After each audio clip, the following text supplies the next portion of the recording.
آتا ہے یاد مجھ کو گزرا ہوا زمانہ، وہ باغ کی بہاریں، وہ سب کا چہچہانا۔ آزادیاں کہاں وہ اب اپنے گھونسلے کی، اپنی خوشی سے آنا، اپنی خوشی سے جانا۔ لگتی ہے چوٹ دل پر، آتا ہے یاد جس دم، شبنم کے آنسوؤں پر کلیوں کا مسکرانا۔ وہ پیاری پیاری صورت، وہ کامنی سی مورت، آباد جس کے دم سے تھا میرا آشیانہ۔ آتی نہیں صدائیں اس کی میرے قفس میں، ہوتی میری رہائی اے کاش میرے بس میں۔ کیا بد نصیب ہوں میں گھر کو ترس رہا ہوں، ساتھی تو ہیں وطن میں قید میں پڑا ہوں۔ آئی بہار کلیاں پھولوں کی ہنس رہی ہیں، میں اس اندھیرے گھر میں قسمت کو رو رہا ہوں۔ اس قید کا الہی دکھڑا کسے سناؤں، ڈر ہے یہیں قفس میں غم سے مر نہ جاؤں۔ جب سے چمن چھٹا ہے یہ حال ہو گیا ہے، دل غم کو کھا رہا ہے، غم دل کو کھا رہا ہے۔ گانا اسے سمجھ کر خوش ہو نہ سننے والے، دکھے ہوئے دلوں کی فریاد یہ صدا ہے۔ آزاد مجھ کو کر دے او قید کرنے والے، میں بے زباں ہوں قیدی تو چھوڑ کر دعا لے۔ تشریح۔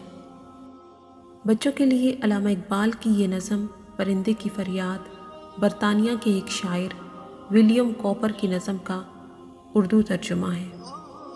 اس نظم میں بتایا گیا ہے کہ آزادی کسی نعمت سے کم نہیں اور غلامی ایک لعنت ہے۔ اسی موضوع پر علامہ اقبال نے ایک پرندے کے مکالمے کو ان اشعار میں پیش کیا ہے۔ یہ پرندہ پنجرے میں قید ہے اور اپنا احوال بیان کر رہا ہے۔ وہ کہتا ہے کہ آج جب میں اس پنجرے میں قید ہوں تو مجھے وہ گزرا ہوا زمانہ یاد آ رہا ہے جب میں باغ میں دوسرے پرندوں کے ساتھ مل کر چہچہایا کرتا تھا۔ اب مجھے اس پنجرے میں وہ آزادیاں کہاں نصیب ہیں جب میں اپنی مرضی سے اپنے گھونسلے میں آیا جایا کرتا تھا۔ جس وقت مجھے ماضی کی وہ باتیں یاد آتی ہیں، وہ آزادی یاد آتی ہے تو میرے دل پر چوٹ سی لگتی ہے۔ مجھے وہ لمحات یاد آتے ہیں جب کلیوں پر شبنم گرتی تھی تو وہ کھل کر پھول بن جایا کرتی تھی۔ یہاں اس قید میں مجھے اپنے ساتھی بلبل کی بھی نہ کوئی صورت نظر آتی ہے اور نہ ہی اس کی آواز سنائی دیتی ہے۔ وہی تو میرا ہم سفر تھا جس کی وجہ سے میرا گھر آباد تھا، اور اب میں یہاں پنجرے میں بند ہوں اور اس کی آواز تک میرے کانوں میں نہیں آتی۔ اے کاش یہاں سے نکل جانا، یہاں سے رہائی میرے بس کی بات ہوتی۔ میں کس قدر بدقسمت پرندہ ہوں جو اپنے گھونسلے کے لیے، اپنے گھر کے لیے ترس رہا ہوں۔ میرے تمام ساتھی اپنے وطن میں ہیں اور میں یہاں انسان کی قید میں پڑا ہوا ہوں۔ مجھے اپنا باغ یاد آتا ہے، باغ میں اب بہار آئی ہوگی، کلیاں مسکرا رہی ہوں گی، جبکہ میں اس تاریک اندھیرے پنجرے میں گرفتار اپنی قسمت کو رو رہا ہوں، اور میرا یہ دکھڑا سننے والا بھی کوئی نہیں۔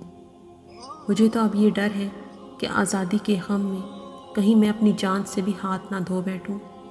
اب صورتحال یہ ہے کہ جس وقت سے اپنا وطن اور گھر مجھ سے چھنا ہے، میں غموں سے نڈھال ہوں اور ہر وقت اداس رہتا ہوں۔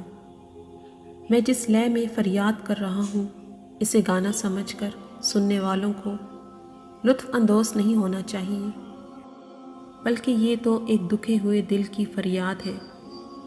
اس لیے مجھے قید کرنے والے خدا کے واسطے مجھے اس پنجرے سے آزاد کر دے کہ میں ایک بے زبان قیدی ہوں۔ تو مجھے آزاد کرے گا تو میں تمہارے حق میں دعا کروں گا۔